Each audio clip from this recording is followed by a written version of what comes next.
Boss says if you're 1 minute late I'm docking 15 minutes from your time. Gets mad when I don't work the 15 minutes I was docked for free, by user Right-Handed Ranger. Posted this in another sub and got told to try it here too. This happened about 4 years ago. I do construction and we start fairly early. Boss got tired of people walking in at 6:05 or 6:03 when we start at 6 o'clock, even though he was a few minutes late more consistently than any one of us were. So he said if you aren't standing in front of me at 6 o'clock when we start then I'm docking 15 minutes from your time for the day. The next day I accidentally forgot my tape measure in my car and had to walk back across the job site to grab it, made it inside at 6:0. Boss chewed me out and told me he was serious yesterday and docked me 15 minutes. So I took all my tools off right there and sat down on a bucket.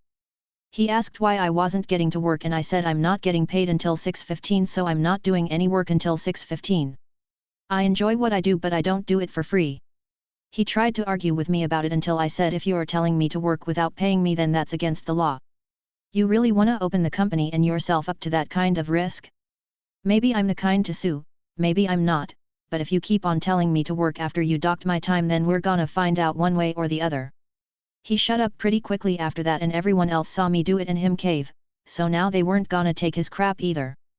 Over the next few days guys that would have been 1 or 2 minutes late just texted the boss, hey, sorry boss.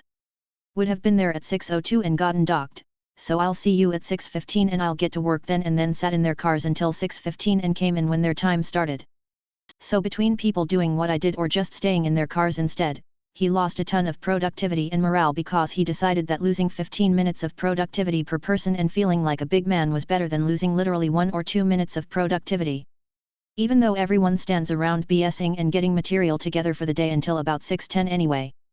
After a few weeks of that he got chewed out by his boss over the loss of productivity and how bad the doc timesheets were looking and reflecting poorly on him as a leader because we were missing deadlines over it and it showed that he doesn't know how to manage his people, and then suddenly his little self-implemented policy was gone and we all worked like we were supposed to and caught back up fairly quickly.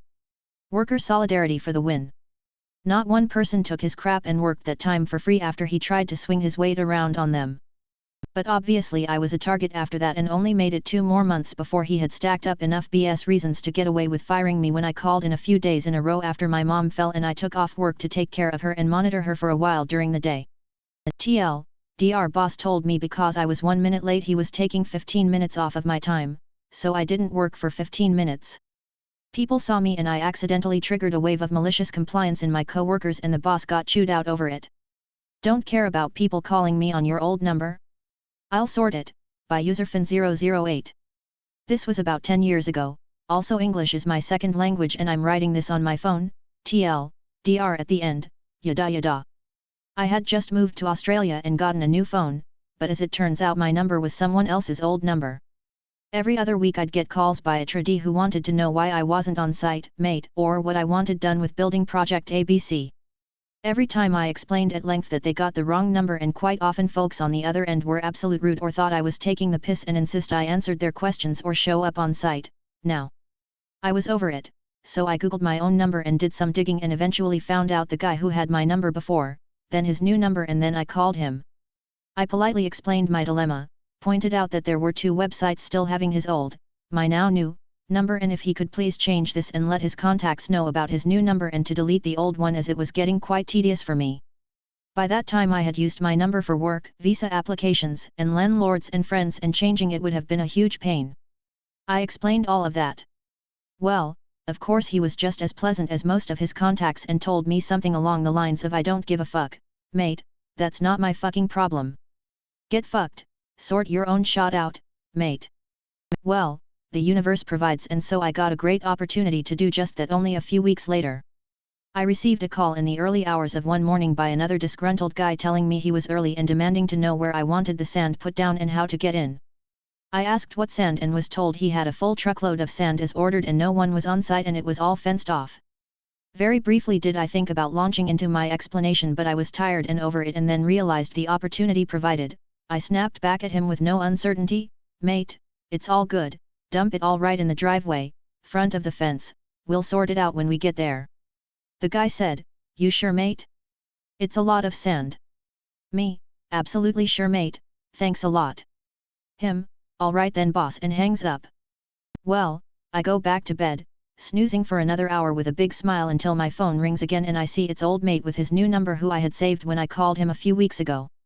I pick up rather chipper and he doesn't waste any time launching into a series of swear words and how he has no access to the site and that he has to move a literal ton of sand by hand and whether or not I told the sand guy to dump it all there.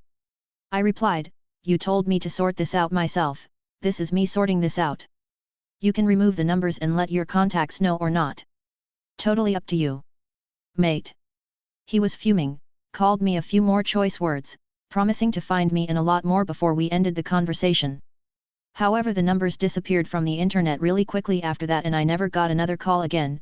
I still have my number and every time I see a truck with sand I chuckle to myself thinking of this guy moving a ton of sand by hand and losing a fair few hours of labor because he was a douchebag and couldn't be bothered sending a few texts. Dr. Got someone's old number, tried to ask them to let his contacts know and was cussed out and told to sort it myself. Guy ends up shoveling a ton of sand by hand and losing at least a half day of labor. Why did they get in for free? Let me fix that, by user note outrageous. I used to work as a bouncer/doorman at a bar that charged a $2 cover on weekend nights. Everyone paid to get in with only one exception, party buses. We had an agreement with the different party bus operators that if they brought their groups to our bar they would get in for free. Lively crowds are good for business. So one night I'm working and a guy comes in with his girlfriend and I tell him it's $2 a head. He grumbles about it and I give him the same line I tell anyone who complains, a $2 cover is the cheapest thing you will buy here tonight, if you can't afford it you might want to go somewhere else. He doesn't want to look cheap in front of his lady, so of course he pays. A couple minutes later he's back saying he just talked to some people who didn't have to pay, and wants to know why he got singled out. I tell him about the party bus rule and say those people must have come in on a bus. He motions towards some people sitting with his girlfriend and tells me, "You didn't charge my friends, and they didn't come on a bus." I recognized the people and when they came in I asked them if they were from the bus, and they had said yes. So they lied to me. It happens and normally I wouldn't worry about it. I tell him, "Well, it sounds like I made a mistake, I guess it's their lucky night." That's my hint to him that he should let it go, that's not good enough for him. He gets louder and keeps demanding I refund his $4 to keep things fair. I've had it with him. I tell him, "You're right. It's not fair. Let me fix it for you." He smirks because he thinks he's getting a refund, but he doesn't realize all I'm giving is some sweet MC. He smirk disappeared when I stepped away from the cash drawer and walked over to where his friends were sitting. In my most polite voice I said, "Hey, sorry to bother you guys, but there's a $2 cover tonight and your friend here told me you didn't pay. I must have misheard you when I asked if you were with the party bus, but I need to collect the cover from you now." The looks of betrayal they gave him were priceless. I collected their covers, smiled and loudly thanked him for being so honest. Then I walked back to my post and watched them proceed to rip him a new one. WFH means PDO, guess we're off then, by user normal_planton_123. We have a hybrid policy, 2-day on-site, 3 days WFH. We can't pick the day we work from office, this changes every month. Most of us are on salary so work can go on till late night or end after an HR. On days that I have a heavy workload I prefer to WFH and go to office on another day. One day all members from my team, 3 of us, decided to work from home, heavy workload. Only time this has happened since the office opened a year ago. Manager got pissed off. She sent a patronizing email. In her mail to us she said that she would count this as us not working that day. Decided to ignore her until we got a mail from upper management parroting my manager's words. Turns out most people have a heavy workload and whole teams with their managers are working from home. My manager wouldn't know since she delegates her work. Anyways, she escalated the matter and upper management decided to agree with her. My team had a meeting and decided if we're losing our PDO, we're using our PDO. We sent a mail to our manager stating the same, including a list of things she needs to do since we're off. We spoke to other teams who did the same with the upper management. We logged off and switched off our work phone. Manager had to do the work herself. Update. Work policy, the WFH equals PDO policy was removed. Unfortunately we still have to go to office twice a week but we can select the days. There is no official punishment for not going. Manager, she had to do the work herself and work through the night to do so. She still thinks she did nothing wrong. She's been trying to punish us by giving completely unreasonable deadlines in the name of accommodating the client. It's like she's on a mission to get people to hate her. Other team managers already avoid her, mostly cause we made sure to let them know who caused this mess. The principal of the school asked everyone to be 30 minutes early for the exam. 30 or so hours of overtime were paid, and she had to monitor students herself, by user Jorgle. I'm not a native English speaker, I apologize if I make mistakes. I'm a teacher. The principal we had at our school was the kind who got to this position because it was a way to escape teaching students. She was a teacher before taking the exam to be principal, which is common, and to flaunt the little authority it got her. One of the issues I had with her was about punctuality. She was especially a hard ass about it, which would have been fine if she weren't herself systematically late to everything. I loathe hypocrites, and it makes our job especially difficult to ask students to be on time at classes when the principal was half an hour late at a meeting she scheduled herself with their parents. Come the end of year and with it, time for the baccalaureate, final exam of high school. The students start to receive their convocations for the exam week. When we see their convocations, we're already pissed because the time is wrong, on purpose. It would tell a student they have to be there at 7:30 for a 4H test, without even telling them the test is actually scheduled to start at 8 o'clock and ends at 12 o'clock. A few days later, the teachers received their own convocations to monitor the tests. It's usual to get them after the students, though it was particularly late this year. For us, the scheduled time of the test is correct, but it was mentioned on each of our convocations that we had to be present 30 minutes before the start of each test. I mean, we aren't going to be present at 8 o'clock exactly if the test is scheduled to start at that time. We don't want to screw the students over. We need a few minutes to get the test papers and let the students in the classroom so that we can start exactly on time. But 5 minutes is enough, 10 at most. And as teachers, we are used to being there slightly before class starts anyway. Most of us simply ignored her and came to the exam on time as usual.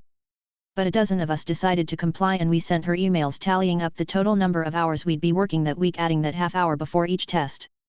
She answered some bullshit that our tallies were wrong because she wasn't counting the half hour. We let that pass, we complied and my colleagues declared their overtime. In the end that came to about 30 hours of overtime total for doing jack shit that had to be paid. She also did not seem to realize that my email was slightly different than that of my colleagues.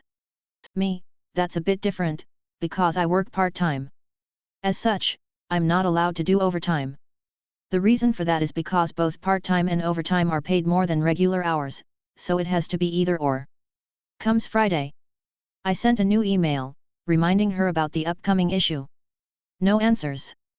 The last 4-hour test of the week starts at 1300 hours. At 14:25, I asked my colleague monitoring the next room over, who was in on the plan, to cover for me for 5 minutes. There's a door between the exam rooms, we can stand there and watch both rooms to let the other take a bathroom break or something like that. I go to the principal's office. I remind her that there is a room full of students with 2H30 left and I don't know if she's scheduled someone to take over for me, but I've already done all my hours for this week and since I'm not allowed to do overtime, I'm leaving. Now, as a teacher, I take pride in my punctuality and my ability to finish my speech exactly on time. I also purposefully timed this one. Just after I told her I was leaving, I look at my watch, it's 3 seconds to 14:30.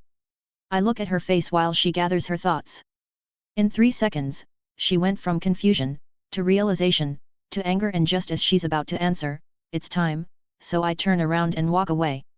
What are you doing? Stay here. We're not finished. I answer without looking back, sorry, it's 14:30. My work is done. I'm not being paid to listen to you. I leave while I hear her half-coherent threats. She followed me, of course, but couldn't really talk loudly in the corridors while the exam was taking place. Plus, she still knows that loudly berating a teacher in public in full view and hearing of students would be extremely unprofessional, and she's the one who'd get in trouble for that. More importantly, I know where I'm going. I pass in front of the classroom I was monitoring in earlier. I thank my colleague, points at the principal who's just catching up, red as a beet, and tell him, I brought you the principal. I leave as he greets her, thus intercepting her for me. I learned that she had to monitor the students herself, which must have pissed her off something fierce because she leaves early on Fridays. Next week, obviously, she requested that we had a talk in her office. I went with my union representative. We explained to her that it was not difficult to prove that she was the one in the wrong and that if she wanted to escalate the issue, we would have no problem getting it to the administrative tribunal. My union representative also made the open threat of a strike, that I and those who declared their overtime had the support of the union and teaching staff. TLDR, principal asked all teachers, in writing, to be there 30 minutes early for exams. Most ignored it, some did and declared it as overtime. I left early on exam day, forcing her to monitor the students herself.